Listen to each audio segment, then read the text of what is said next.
ಊರಿಗೊಂದು park ಇದ್ರೆ ಅದು ಮಕ್ಕಳಿಂದ ಹಿಡಿದು ವೃದ್ಧರೆಲ್ಲರಿಗೂ ಸಮಯ ಕಳೆಯುವುದಕ್ಕೆ ಒಂದು ಉತ್ತಮ ಸ್ಥಳವಾಗುತ್ತೆ.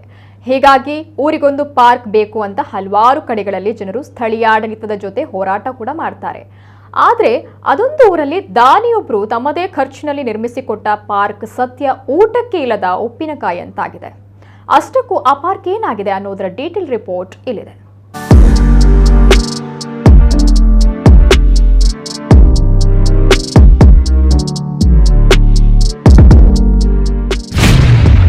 ಕುಡುಕರಿಂದ ಬಾರ್ ಆಗಿ ಬದಲಾದ ಸುಂದರ ಪಾರ್ಕ್.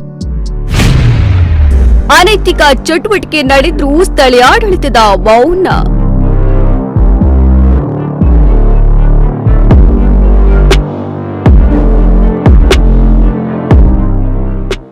ಎಲ್ಲಿ ನೋಡಿದ್ರೂ ಬಿಯರ್ ಬಾಟಲ್ಗಳು, ತಿಂದು ಎಸೆದ ಪ್ಲಾಸ್ಟಿಕ್ ಚೀಲಗಳು, ಮತ್ತೊಂದು ಕಡೆ ದಟ್ಟವಾಗಿ ಬೆಳೆದು ನಿಂತಿರುವ ಗಿಡಗಂಟಿಗಳು.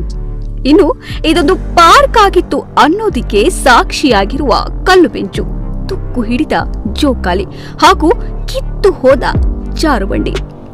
ಇದು ಕಾರ್ಕಳ ತಾಲೂಕಿನ ರಾಮಸಮುದ್ರಂ ಬಳಿ ಇರುವ ಪಾರ್ಕ್ ಒಂದರ ದೃಶ್ಯ. ಊರಿಗೊಂದು ಪಾರ್ಕ್ ಇರಲಿ ಅಂತ ದಾನಿಯೊಬ್ಬರು ತಮ್ಮ ಸ್ವಂತ ಖರ್ಚಿನಲ್ಲಿ ಪಾರ್ಕ್ ನಿರ್ಮಾಣ ಮಾಡಿದ್ರು. ಬಳಿಕ ಪಾರ್ಕ್ ನಿರ್ವಹಣೆಯನ್ನ ಸ್ಥಳೀಯ ಆಡಳಿತದ ಕೈಗೆ ಒಪ್ಪಿಸಲಾಗಿತ್ತು. ಆದ್ರೆ ಸ್ಥಳೀಯ ಆಡಳಿತ ಈ ಪಾರ್ಕ್ ಅದ್ಯಾವ ರೀತಿ ನಿರ್ವಹಣೆ ಮಾಡಿದೆ ಅನ್ನೋದಕ್ಕೆ ಇಲ್ಲಿ ಕಾಣುವ ಪರಿಸ್ಥಿತಿಯೇ ಸಾಕ್ಷಿ.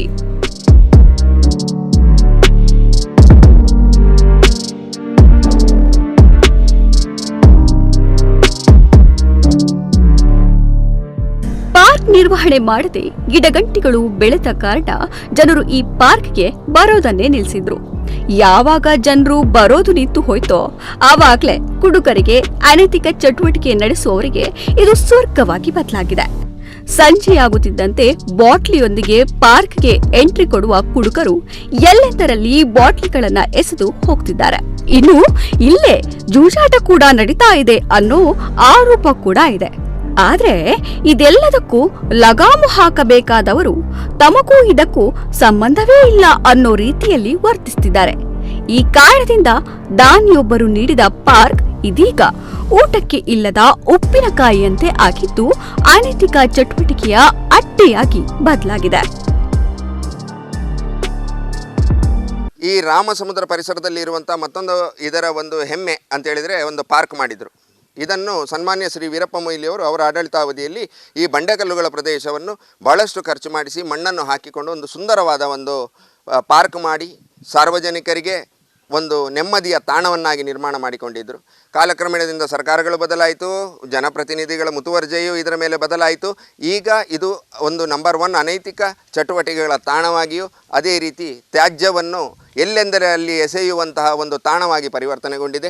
ಮುಂದಿನ ದಿನದಲ್ಲಿ ಇನ್ನಾದರೂ ಸರ್ಕಾರ ಎಚ್ಚೆತ್ತುಕೊಂಡು ಈ ಒಂದು ಸುಂದರವಾದ ರಾಮಸಮುದ್ರವನ್ನು, ಶುದ್ಧ ಜಲಧಾರೆಯನ್ನು, ಅದೇ ರೀತಿ ಶುದ್ಧವಾಗಿರುವಂಥ ಈ ಪಾರ್ಕ್ ಸಾರ್ವಜನಿಕರ ಓಡಾಟಕ್ಕೆ ಯೋಗ್ಯವಾಗುವ ರೀತಿಯಲ್ಲಿ ಮಾಡಬೇಕು ಅಂತ ಹೇಳಿಕೊಂಡು ನಾವೊಂದು ಇಚ್ಛೆಯನ್ನು ಪಡ್ತೇವೆ. ದಾನಿಯೊಬ್ಬರು ನೀಡಿರುವ ಪಾರ್ಕ್ ಉಳಿಸಿಕೊಳ್ಳಬೇಕಾದ ಸಾರ್ವಜನಿಕರ ನಿರ್ಲಕ್ಷ್ಯ, ಜನಪ್ರತಿನಿಧಿಗಳು ಹಾಗೂ ಪೊಲೀಸ್ ಇಲಾಖೆಯ ಮೌನ ಎಲ್ಲವೂ ಪಾರ್ಕ್ನ ಈ ಸ್ಥಿತಿಗೆ ಕಾರಣ. ಎಲ್ಲರೂ ಕೈ ಜೋಡಿಸಿದ್ರೆ ಮತ್ತೆ ಸುಂದರ ಪಾರ್ಕ್ ನಿರ್ಮಾಣ ಮಾಡಬಹುದಾದ್ರೂ ಯಾರಿಗೂ ಇಚ್ಛಾಶಕ್ತಿ ಇಲ್ಲ ಅನ್ನೋದು ಮಾತ್ರ ಸ್ಪಷ್ಟ. ಪಾರ್ಕ್ ಮರು ನಿರ್ಮಾಣ ಮಾಡಲು ಅಸಾಧ್ಯವಾದ್ರೆ ಕನಿಷ್ಠ ಇಲ್ಲಿನ ಗಿಡಗಂಟಿಗಳನ್ನ ಕಡಿದು ಅನೈತಿಕ ಚಟುವಟಿಕೆಗಾದ್ರೂ ಕಡಿವಾಣ ಹಾಕಲಿ ಅನ್ನೋದು ಸ್ಥಳೀಯರ ಆಗ್ರಹ. ಪ್ರಮೋದ್ ಸುವರ್ಣ, ನಾಮಕುಡ್ಲ 24x7 ಉಡುಪಿ.